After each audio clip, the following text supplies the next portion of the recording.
Welcome viewers, I'm about to show you what would be a Muslim testimony channel, but I'm only going to show the lady sharing her testimony on how she found Islam. You can review this yourself and you decide whether you think this is rationale or not.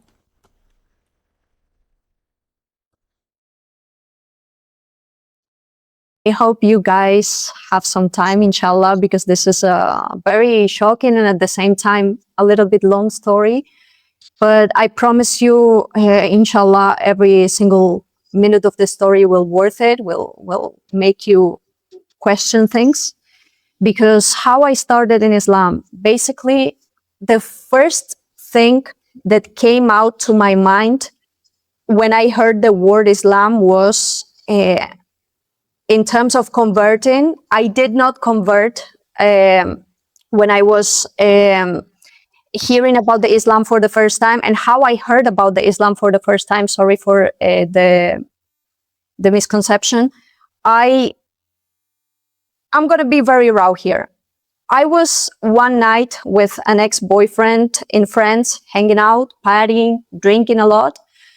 And then I drank so much, and I remember that night we were making videos of each other, having fun, sharing like these awkward moments of you like drinking and being in a fountain for no reason, just putting out water in your face. And I was doing that, and I remember after that, like at 4 a.m., I just passed out. I went to sleep, but I passed out. I had a blackout. And then I had a flight like at 6, 7 a.m. in the morning back to Spain because I come from Spain. And that flight, I missed it. And then I remember waking up and being like, oh my God, I'm here right now. I don't know what's going on. I passed out. I'm going to rewatch the videos that I made in order to make sure I did not do anything like very incorrect. You know, I was making sure I did not hurt someone or whatever. So I was just passing through those videos because I had the memory that, oh my God, I made so much videos on this night. And then I was just looking at them. I was feeling so ashamed of myself. I was feeling like, oh my God, who's this? Who's the person I'm seeing through this screen? Like, this is not me. I believed completely at that moment that someone has possessed me, some sort of like entity or being. And I remember that I decided, like, just a random thought came into my mind, and I believe this is purely hidayah, subhanallah, because I was like, I started to question myself, like, oh my God, why do Muslims have forbidden alcohol in their book? Why is this like this? Like, it must be a spiritual reason behind it, because I cannot understand how messy it was, everything, and then for sure they have something in their book that I don't know and I must to know. And this woman is on a mission. She's not a Muslim, and her Muslim dress is a disguise. Her mission is for Muslims to know what is in the Quran, because she says if more Muslims knew what was in the Quran, more would leave Islam. Mona Walter came to... I was, during that time, into a psychosis state. Why? Because I was taking weed, and I previously had a path of psychosis. I was taking meds, I got out of these meds, and then I started to be psychotic again because I was again taking weed. Weed, by the way, guys, is a drug. I know, subhanAllah, all the people who are watching this are interested on Islam or are Muslims, but if you're not, or if you don't have enough like conscious about this, weed is super bad and it can bring you to psychosis. Okay, but let's keep going with the story. So basically, I was in a very psychotic state. Like, I cannot believe what I was going through, because I had some sparkles of like enlightenment at some point. It's weird. I know it's weird to hear. In fact, she says it was in Sweden where she first experienced radical Islam on a daily basis. I discovered Islam here in Sweden. In Somalia, you're just a Muslim. You're just born into Muslim country without knowing the Quran. But when you come to Sweden, then you go to mosque.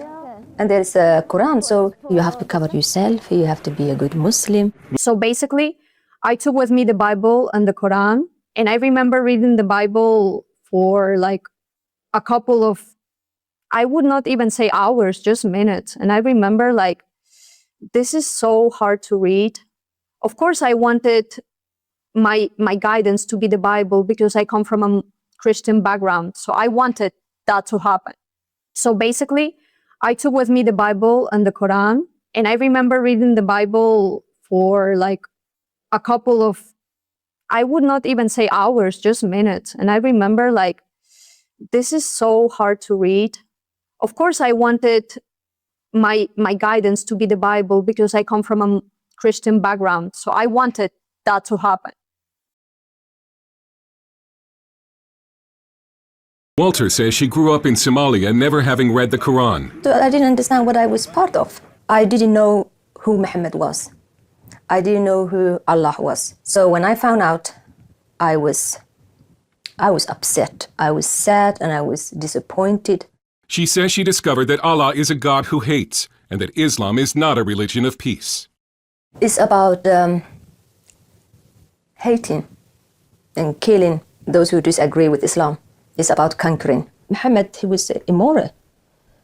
He was a bloodthirsty man. He was a terrible man. And they can read that in his biography, what he did to Jews, how he raped women, how he killed people. I mean, he killed everyone who didn't agree with him. Discouraged. SubhanAllah, I was in a psychotic state, but the words of God touched me. Like I could definitely, I was feeling with passion every single word that was written in the Quran. And then I did not even finish the Quran. I was maybe like, I read only like 100 pages. And I did not even finish the Quran. I was maybe like, I read only like 100 pages. She left Islam and became an atheist, until one day a family relative encouraged her to read the Bible. She still remembers the first time she read Matthew chapter 5, verse 44, where Jesus said to love your enemies and pray for those who persecute you. It was very strange for me, love your enemy, because in Islam you have to kill your enemy. Kill your enemy and kill everyone who refuses Islam. But Jesus Christ, it was all about love and peace and forgiveness and tolerance. And for some reason I needed that. I was filled with joy. Then I accepted Jesus Christ. Mona says the Lord gave her a burden for Muslims who still do not know the truth about Islam, and she began to copy verses from the Quran and hand them out on the street to Muslim women. Sometimes they listen, sometimes they become very upset, and I just told them that, you know that your husband, he have a right to beat you if you don't obey him. And say, no, it does not say that. Yes, it says that. I thought that if I tell them about Muhammad and about Quran and this God of Islam who hates, who kills, who discriminates women, maybe they will have a choice and leave. But I lost my passion, the music. I am not going to be joined that anymore. Even I sometimes post a video with music. Astaghfirullah, Allah forgive me. Please forgive me for this. Even I sometimes make this mistake, but I try as much as I can, as possible as I can, not to listen to music. Society should care more about women trapped in Islam. They will think like, oh, we're in Sweden, we have a freedom of religion. But Muslim women don't have a freedom of religion. They live under the law of Allah, not under Swedish law. So they will suppose everyone have a freedom of religion. We don't have freedom of religion. It's not for Muslim women, it's for everyone else. She lives under death threats and sometimes travels with police protection. She wanted to show us Muslim areas around Gothenburg, but had to first dress as a Muslim. She believes if she were to show her face, she would be attacked. And Viewers, I just want to say it sounds like this poor woman makes terrible mistakes right across the board. But she seems to have believed that Islam is helping her. never go to those areas just to be in me, just to be in flesh and blood, Mona. I never get out of there alive. I mean, Muslims are normally good people, like everyone else. But when they read Quran, then they become a killing machine. This so-called ISIS or Al-Shabaab or Boko Haram, they're not extremists, they're not fanatical, or they're just a good Muslim who follow the teachings of Islam. The Prophet Muhammad, He did that. They're doing just what he did. A husband that didn't know anything about Islam. The first time he heard about Islam was because of me. A husband that didn't know anything about Islam. The first time he heard about Islam was because of me. Subhanallah. Like I thought, okay, I'm going to be married to an Arab man, then I have to delete my social media, then this is going to happen, then I know they're very strict, whatever. Misconceptions, right? But then I married a revert. We are like a team learning together more and more about Islam. Wow, that's a beautiful question. I think I wouldn't believe what is going on with me in my life right now. I would. Viewers, Dr. JWAU, if someone's considering conversion to Islam, ignorance can be dangerous because they may not only encounter selected positive teachings, idealized community presentations,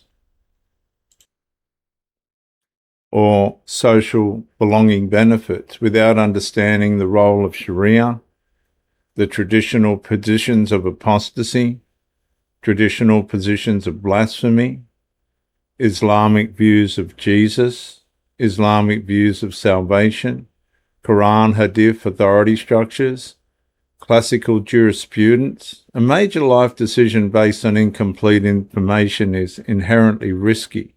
If not, it can be catastrophic.